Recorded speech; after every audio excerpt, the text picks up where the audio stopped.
thank you all for joining us. And I actually wanted to start. You tweeted last or posted last night All right. that this was into the tweets. the conversation. And yes, thank you for joining us, Governor, and thank you so much to the WEF for hosting this.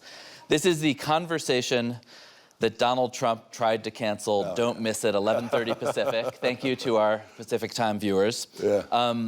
In fact, this is a different conversation in the WEF's defense. It was the privately run USA House, which is endorsed by the State Department, funded by big American companies, which did pull an event with you with Fortune yesterday. Yeah. And I guess I wondered to begin with, what does that tell you about the way the U.S. private sector, which is really very heavily represented here, so you're gonna get me in trouble right off the bat. This political moment.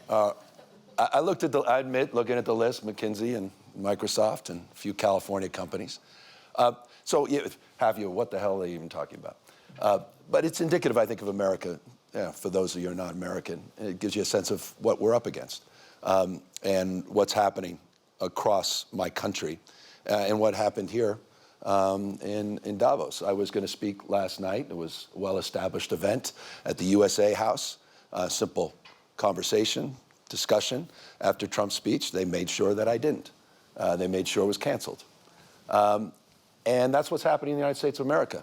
Freedom of expression, freedom of assembly, freedom of speech. It's America in reverse. They're censoring historical facts. They're rewriting history.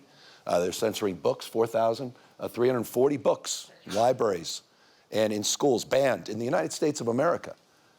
You're watching institutions. Any institution of independent thinking is under assault and attack by the Trump administration. You're seeing what's playing out in the streets of American cities, what played out in California, the second largest city in the United States of America. 4,000 National Guard were federalized. 700 active duty Marines were not sent overseas. They were sent to my largest city in the state of California. Masked men. Guy Greg Bavino, dressed up. It's as if he literally went on eBay and purchased SS garb.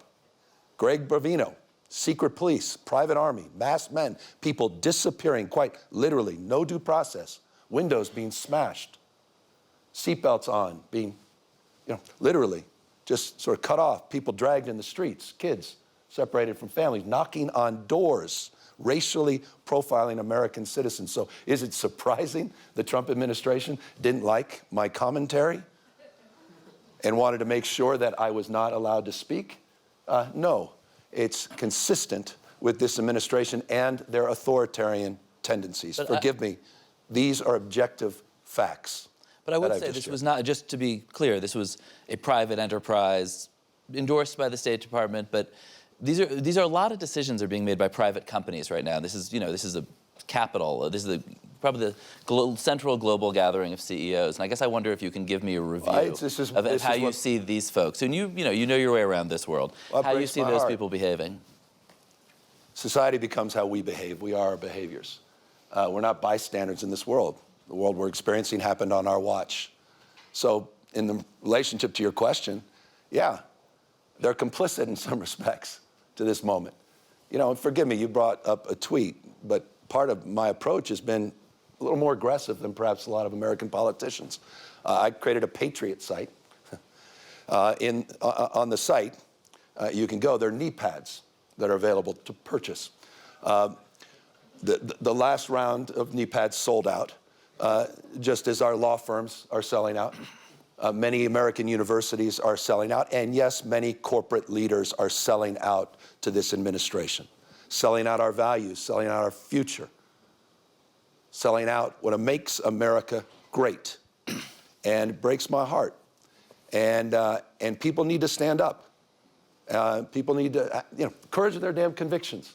We're the 250th anniversary of the United States of America this year. It's the 250th anniversary. The best of the Roman Republic, Greek democracy, co-equal branches of government, the rule of law, popular sovereignty. Tell me that reflects the America you read about today. There's no rule of law. It's the rule of dawn. I hope for Europeans, it's dawning on you. It's not the rule of law. You don't have co-equal branches of government. You have a supine Congress. You don't have a Speaker of the House. It doesn't exist. Popular sovereignty being challenged every single day by voter suppression, trying to rig elections. I mean, heck, Donald Trump tried to steal the election, the last election, tried to light democracy on fire, and then pardoned everyone that participated in that. Is anyone paying attention to what the hell is going on in the United States of America? So my state of mind is a little different, perhaps, than many others. I won't be complicit at this moment. I won't. I can't. I can't look my kids in the eyes. And so I'm just blessed that I get to represent a state that's larger than the size of 21 U.S. states combined. Where 27% of us are foreign-born. We practice pluralism. That's a word you haven't heard in America in a year. Where we dominate in every critical category in terms of energy and daring and entrepreneurialism and innovation. Look, give me a category. In California outperforms, fourth largest economy in the world. And so we can punch above our weight. We can come here with formal authority and a little moral authority. And I tell you, we need a little moral authority in our body politic in the United States of America today. Governor, how do you balance? Good morning, everybody. Sorry, Yeah. I figured we would.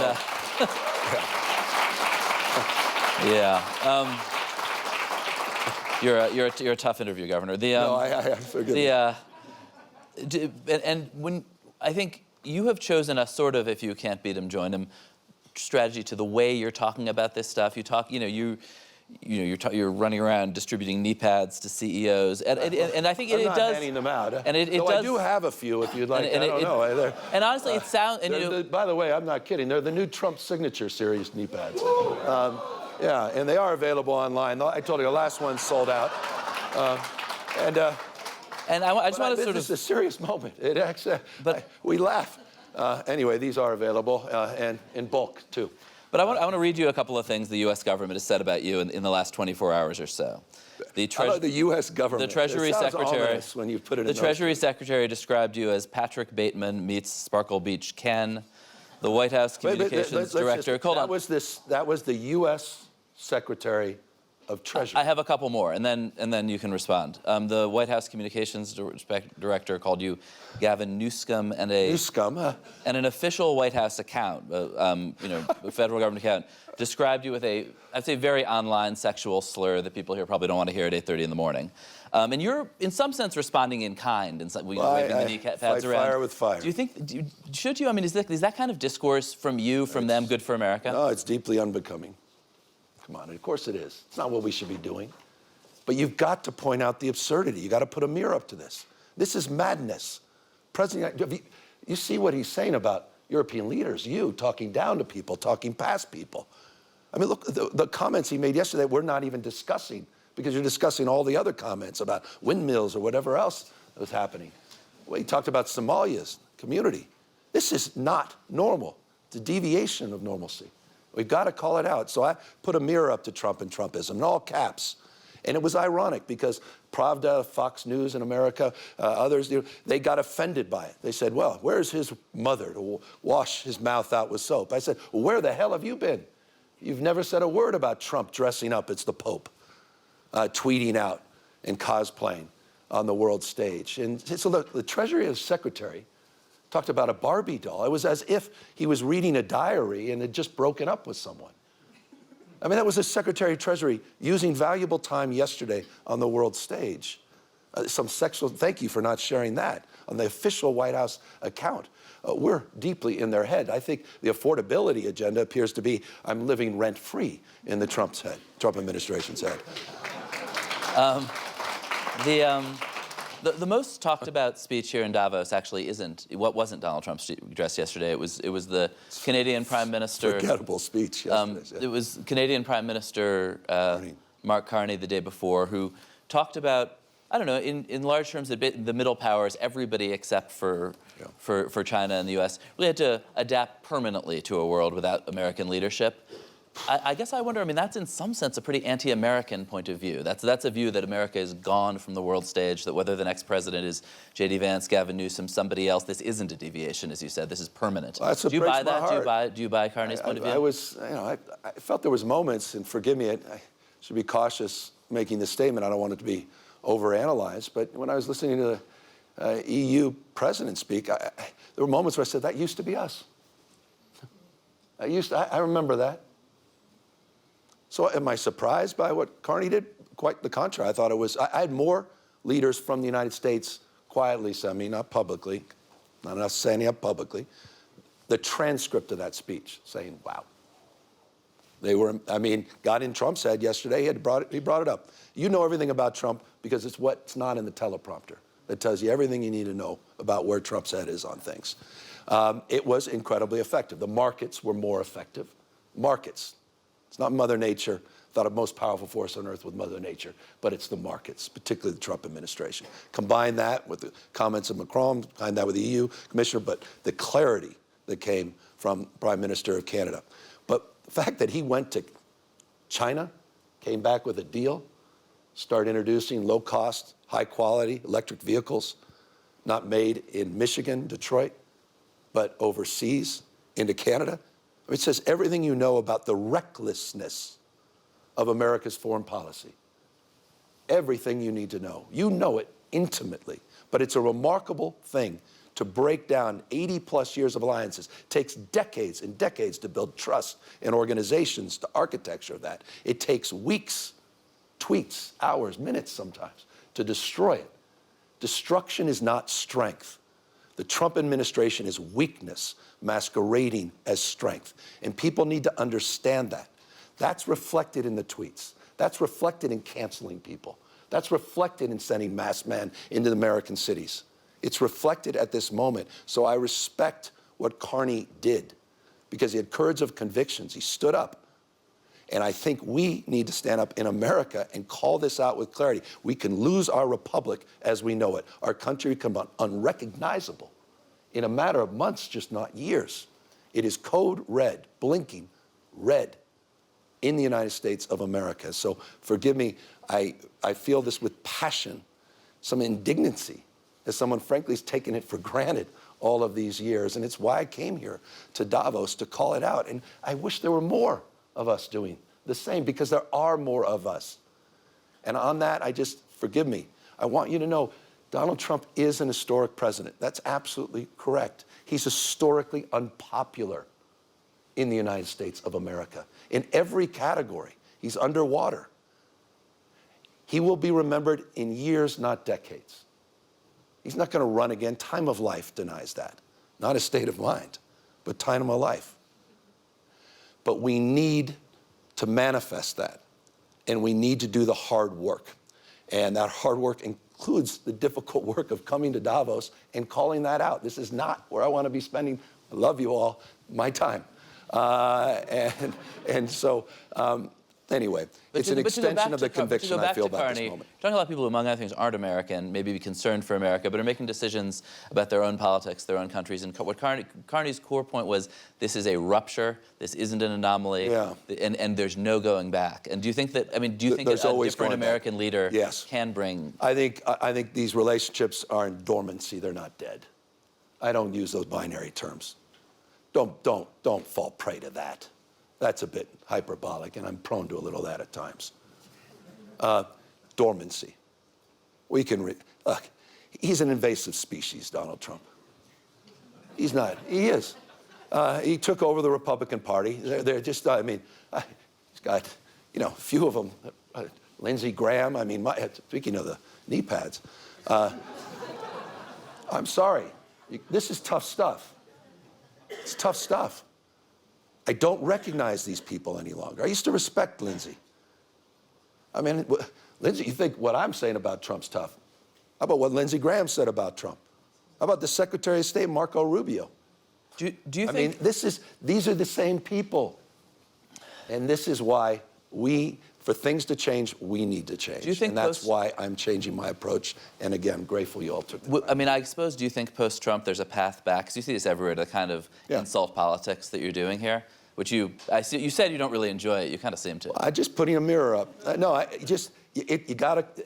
I was doing my 10-point plans before, and I don't think any of you would have been here this morning had I done that. Oh, they would have been here. No, because it wasn't working. No, everyone's trying to figure this guy out. How do you, a Mark Carney crowd. Yeah, no, but it's how do you communicate? How do you respond to this moment? And for me, it's about iteration. It's an entrepreneurial spirit. It's a very California mindset.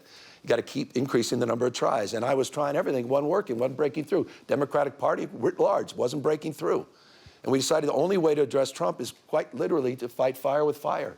I did an initiative, Prop 50 in California. It was to reflect the fact that Donald Trump called an American politician and said in the middle of the decade to the governor of the state of Texas, I am entitled, Greg Abbott, to 5 seats, and I need you to redraw district lines, mid-year redistricting, to rig the 2026 election before one vote is cast. What the Trump administration expected we were going to do, as good Democrats do, we might write an op-ed. And we may, all go out and just say, this is just so wrong, and all of us would be applauding and say, yes, yes. And, as he's consolidating power. Instead, we went out and we redraw our maps. And we also drew a line in the sand. And I think that's what's required at this moment. And he susses out weakness like no one else. That's his great strength. That's his gift. But you punch back. You fight fire with fire. You display conviction and strength. It's a different relationship. And so my relationship to this moment is reflected in that. I'm not naive. These guys are going to try to take me down, not just my state. I'm not naive about what I've said this morning and how that will be reflected in the official White House account. I'm not naive about the fact that he threatened to prosecute the Fed chief in the United States of America that has subpoena against another sitting governor, Tim Walz, who's literally going after his enemies with the FBI and the DOJ and these power ministries. I'm not naive about any of this. I'm not naive about the corruption and the graft at a scale we've never seen in American history. I'm not naive about folks writing billion-dollar checks to Witkoff, to Jared Kushner, for this new peace deal they're announcing today. I'm not naive about the fact the President of the United States made $1.5 billion+ in the last 12 months, personally. How the hell are we putting up with this? We have to call this out. Unprecedented in American history, happening in real time on our watch. We have to be held to a higher level, all of us, myself notably, to a higher level of accountability at this moment. I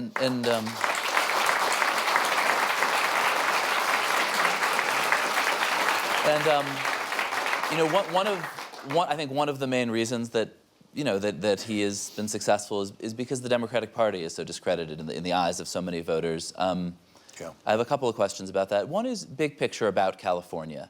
People, you are in the midst of a enormous economic boom right now, and yet the state is on one hand running deficits, and on the other, not always delivering services that it's, from education to healthcare that your citizens are delighted with.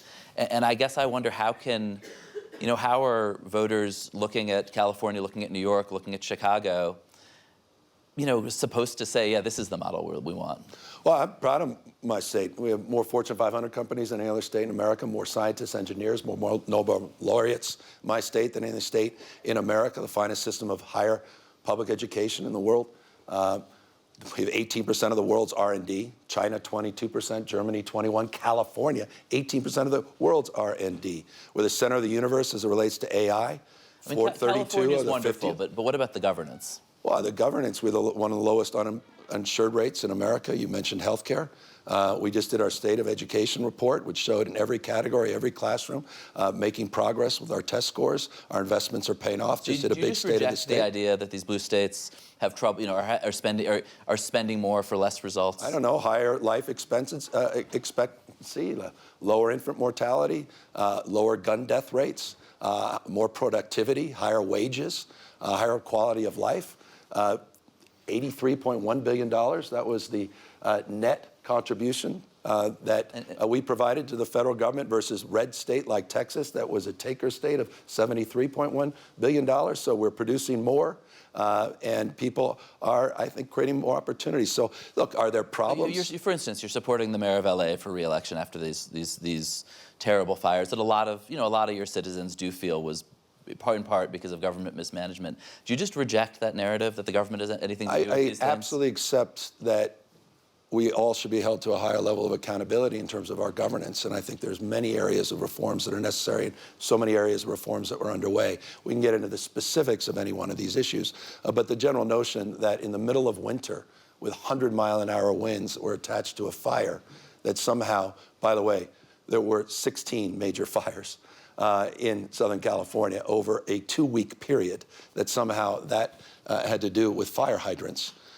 is rather preposterous. And it was shapeshift because of the complete bullshit that came from Donald Trump and Elon Musk, saying somehow the sprinklers didn't work and the fire hydrants didn't work because we didn't turn on a valve in Northern California. These are literal words from the Trump administration.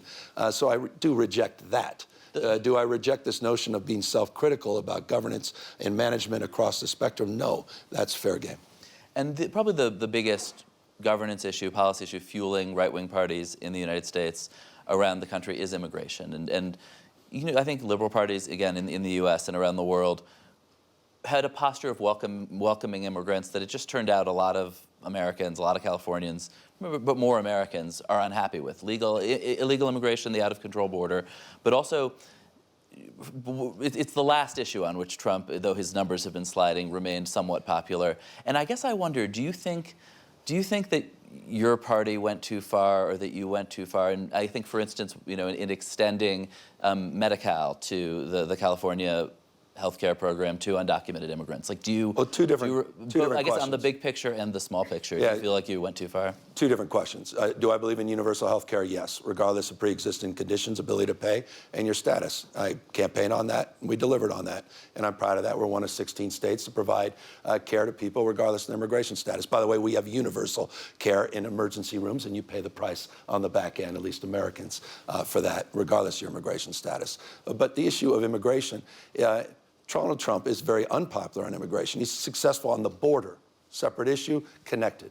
And yes, the Democratic Party failed in the last few years on the border. And yes, I was critical of that. And yes, I put our own National Guard on the border the day I got elected into office in 2019, sent 394 National Guard down to the border. And we were very, very pointed with the Biden administration that we were failing to deliver border security for a number of years. On the larger immigration issue, I happen to share the same old office of Ronald Reagan, governor of California, who decided in his last day in office at the White House, and he gave a love letter to immigrants from around the world. It was a love letter to America and what distinguishes America from the rest of the globe. He talked about Lady Torch, Lady Liberty's torch. And he talked about the vibrancy of newcomers, people coming all over the globe for riches and new beginnings, becoming Americans, and what defines our great nation. And that's the spirit that defines my mindset. Getting first-round draft choices around the rest of the world is what makes California so vibrant. It's because of that diversity, and it's because of people's willingness to dare and to match up with ideas and perspectives and backgrounds to come in to make a go of it, that has made California the 4th largest GDP in the world. But we have failed on the border, and Donald Trump is failing on immigration. His economic policy is not complicated. It's tariffs, which is a regressive tax. It's mass deportations, which is having a major impact on supply chains. And you've seen the American jobless rate. You're seeing it growing, the unemployment rate in America. Besant didn't talk about this. They had the worst jobs numbers in the first year of the Trump administration, outside a recession since 2003. 49,000 jobs a month. The Biden administration last year was averaging 168,000 jobs a month. Inflation is not lowering. It's still at 2.7%. Ask folks what a pound of beef costs in the United States of America, or a brand new car. Everything you heard yesterday was BS. And it's impacted by these policies of tariffs that are impacting ranchers and farmers and small business folks. A major tax that they celebrate, collecting, which is ironic from the Republican Party. And the third leg of the stool is a massive tax cut away from the wealthy and the privileged, taxing now the burden on small businesses and working folks. That's the policy, easily described, of America's economic strategy. And it's a failed strategy, and the impacts of that strategy are being felt all throughout the United States of America, including my state that has been disproportionately impacted by these policies. So I'm very critical of those. I'm critical of our assault on institutions of higher learning, research, institutions that have literally been, they're part of that formula for success. The rest of the world gets that. And he's putting sand in the gears across that spectrum. And in California, again, is fighting and pushing back. And some of those first-round draft picks got incredible contracts and are now made quite a lot of money and are now very freaked out, threatening to leave California over a proposal that, just to be clear, you oppose to for a sort of one-time tax on the wealth of the very, very, very wealthy Californians. And I guess I want to ask you two questions. Yeah. One is, I was talking to somebody progressive here who said, this guy's basically a fake populist. He talks a good game about the billionaires. Here is an actual proposal that they're unhappy about, and you're on the other side. You're standing with Elon Musk and David Sachs on this. Why is that? Well, one-time wealth tax at a state level that almost exclusively goes to solve one problem, healthcare, and not solving for larger issues like education, supporting police officers and firefighters, and starves the rest of the general fund, that has had already the impact of people moving out of our state and impacting then the annual income tax collection, is not something I support. And by the way, vast majority of labor does not support as well. And that's reflected in my opposition.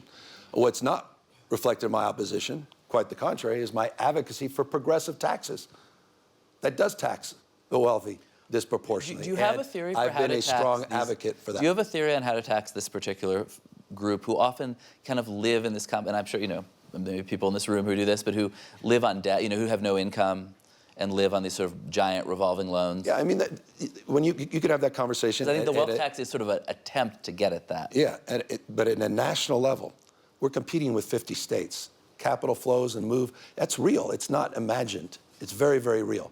So we have a progressive tax structure, the most progressive in the country. By the way, states like Texas and Florida have the most regressive tax structures. They tax their lowest wage earners more than we tax our highest wage earners. They are the high tax states. We have the highest tax rate for the 1%. But for working folks and middle class, it's a very different tax structure. That's the approach we promote. That's the approach that we advance in our state.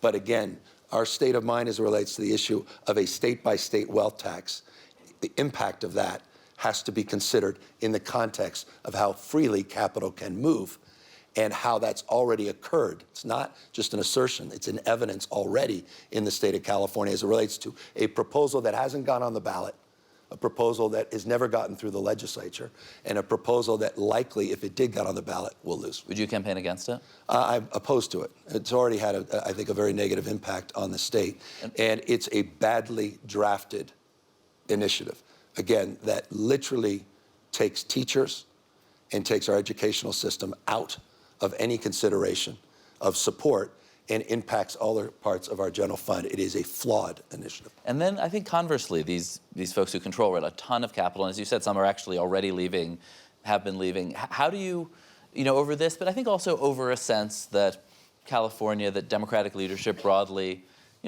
complains about billionaires a lot, does not give them the love and respect that they feel that they're entitled to. How do you, you talk to these folks, some of them support you, some don't, but what are you saying as you call people up and say, hey, please don't leave California? What's your...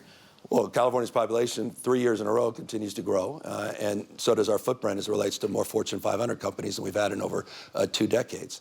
And our innovation ecosystem and startup ecosystem is second to none. We have half of the country's unicorns in our state. The largest market cap private sector company, OpenAI, just headquartered in San Francisco. They could have chosen any other state in the country. Look, I don't begrudge other people's success. I've never been that kind of Democrat.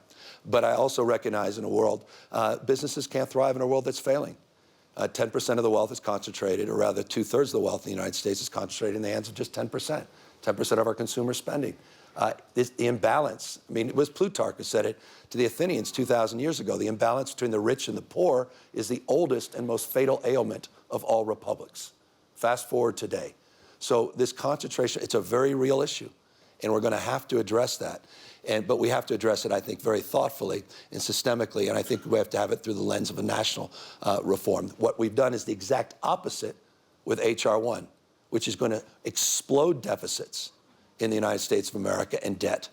And again, it's transferred the tax burden to small businesses, farmers, and ranchers. It is an abomination, and it's a policy, unfortunately, the Trump administration is very proud of. Do you think a national reform is enough? I mean, a lot of this capital is really global. This is a challenge for all of us across the globe. And so the challenge is, do you have a redistribution mindset or a predistribution mindset? Do you have a progressive tax structure that can balance these things? And this is the iteration in the state of California, and this is our approximation. And I think California's figured it out in many respects.